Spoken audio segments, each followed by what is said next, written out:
Bonjour, bienvenue dans cette nouvelle vidéo qui est une vidéo de témoignage et donc je pars du psaume 26 versets 6 et 7. Je ferai le tour de ton autel Seigneur en te disant ma reconnaissance et en racontant tes merveilles. Puisque c'était particulièrement lundi soir a été une soirée bénie et donc c'est ça que je voudrais vous raconter, c'est j'ai failli perdre ma guérison, mais le Seigneur est bon et elle est toujours bien présente cette guérison. Alors merci Seigneur. Eh bien donc je reviens peut-être sur une vieille vidéo dont vous trouverez le lien en dessous. Donc j'avais raconté en 2019, j'avais eu une analyse de sang avec des PSA qui étaient mauvais. Et donc, il y avait bien une tumeur et suite à cela, j'avais demandé la prière. J'avais eu l'occasion à Paris, enfin je détaille dans cette vidéo, donc j'avais eu l'occasion d'aller à Paris où le pasteur Steve avait prié pour moi. Et eh bien Jésus l'avait fait. Et donc, lorsqu'en octobre, je suis retourné chez l'urologue, plus de traces de tumeur et en plus le PSA était redescendu dans des zones acceptables et donc tout allait bien et donc cela a duré d'ailleurs tout un temps. Donc j'étais a priori rassuré et donc je ne m'en faisais plus trop sur le sujet. Mais voilà qu'à la mi-juin, alors que j'avais même encore témoigné quelques jours auparavant que le Seigneur m'avait guéri, et donc je fais une analyse de sang, un contrôle de routine, et puis voilà que le PSA, il est encore plus mauvais qu'il y a 2 ans. Et donc là, j'ai dit oulala, c'était de nouveau quand même plus ou moins le choc, et puis je me demande quand même qu'est-ce qui s'est passé. Et donc je crois qu'il y a une phrase dans la Bible qui est très révélatrice et donc là c'est en même temps pour ça que je veux vraiment quelque part vous avertir qu'une guérison ça se maintient et donc bien sûr je dirais il y a une partie purement médicale de faire attention, enfin là l'urologue m'avait donné un régime, donc je veux dire une partie c'est de le suivre, il y a aussi une partie spirituelle de le maintenir. Et il y a surtout quelque chose qu'il ne faut pas faire et que j'ai fait et qu'en fait je me suis rendu compte que dans la Bible, eh bien, j'ai un illustre prédécesseur qui a aussi été découragé, Élie. C'est au chapitre 19 du livre des rois et donc Jézabel menace Quick et donc il est mal et comme il est mal, eh bien, il va s'asseoir sous un genêt et il souhaitait mourir et dit maintenant Seigneur j'en ai assez, reprends ma vie. Eh bien j'ai un peu fait la même type d'erreur. Et donc, je veux dire, effectivement, j'ai une série d'événements, évidemment, elle ne s'appelait pas Jézabel, mais c'était quand même une très bonne amie où je suis passé de héros à zéro. Et donc, c'était quand même assez douloureux et pénible. Alors, ça, c'était fin 2019. Au début, je ne m'en suis pas trop rendu compte, mais quand il y a eu le Covid en 2020, ben, je veux dire, l'isolement se sent beaucoup plus. Et donc au début du Covid, ben, ça faisait un peu vacances, je veux dire, il faisait beau là au printemps 2020, et donc bon, on se dit bah c'est 2-3 mois de patience, et puis voilà. Mais lorsqu'il y a eu le deuxième Covid en fin 2020, je dirais en plus avec les frontières fermées, et donc en Belgique on ne pouvait voir qu'une personne, donc ça veut dire quand même l'isolement a fini par peser. Et donc voilà, et donc j'ai fait la même erreur que l'ami Élie là. Mais je voudrais rendre gloire à Dieu parce que d'ailleurs dans la suite, eh bien il y a un ange du Seigneur qui vient et qui dit lève-toi et mange. Et c'est vraiment le lève-toi qui me frappe d'ailleurs là-dedans. Et donc le Seigneur il m'a vraiment aidé à me relever puisque je dirais je n'avais rien de prévu et donc j'aurais eu tendance à vouloir copier. Je veux dire la situation de 2 ans avant et de trouver de nouveau une convention ou un endroit pour demander la prière. Mais donc comme il n'y avait pas grand chose, ben en fait j'ai envoyé des messages et j'en profite d'ailleurs pour remercier toutes les personnes qui ont prié pour moi et qui ont répondu et qui m'ont envoyé des messages d'encouragement.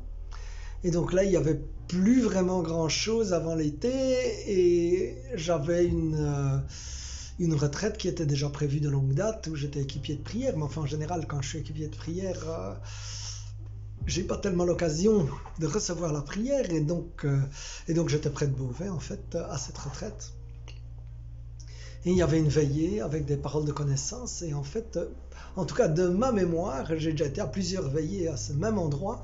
Et j'avais entendu qu'il y avait déjà eu des paroles de connaissance, mais j'avais jamais entendu des paroles de connaissance pour des équipiers de prière.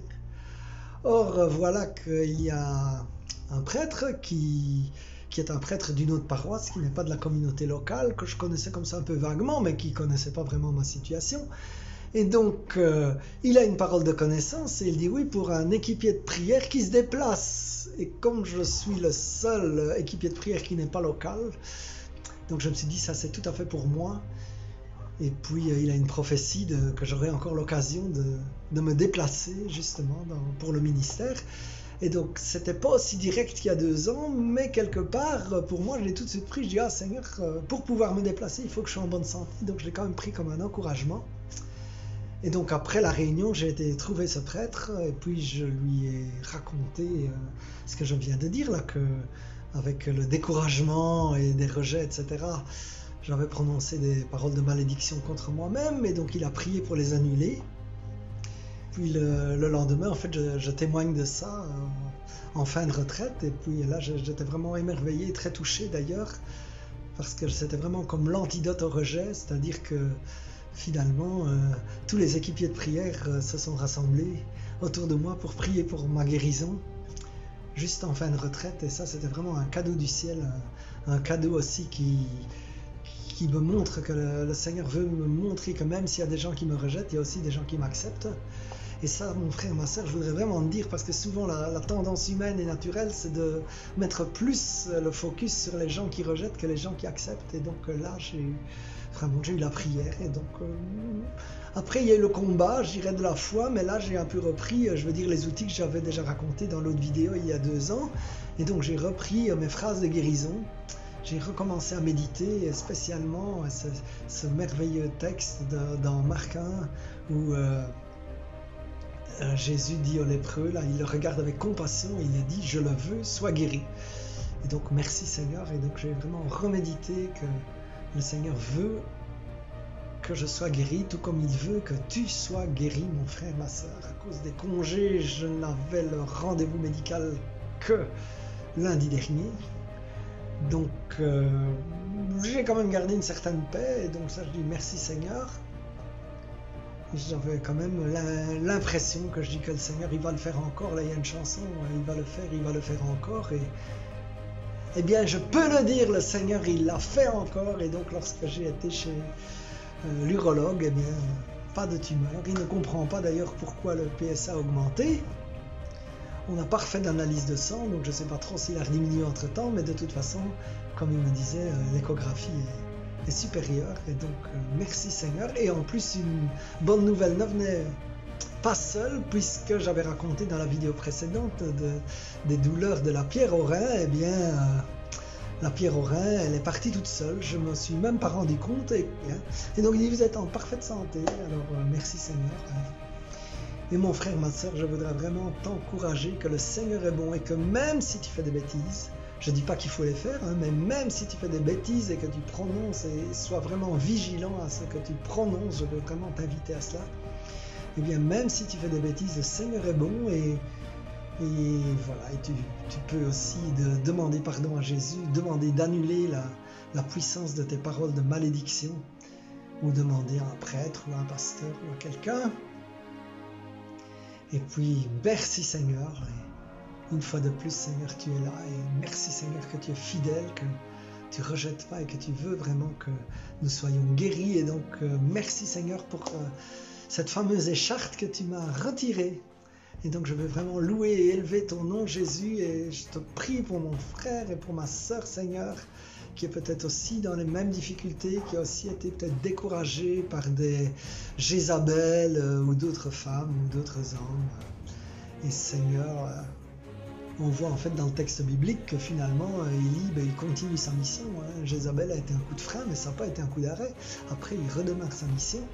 Et donc Seigneur, je prie pour mon frère et pour ma sœur que même s'il y a des retours en arrière, eh bien, avec toi, Seigneur, tout ce qui a été acquis est maintenu parce que toi, tu as acquis plein de bénédictions pour nous à la croix, toutes sortes de bénédictions. Eh bien, je déclare que toute bénédiction que mon frère et ma sœur a reçue, eh bien, elle est maintenue dans le nom de Jésus. Amen, amen, amen.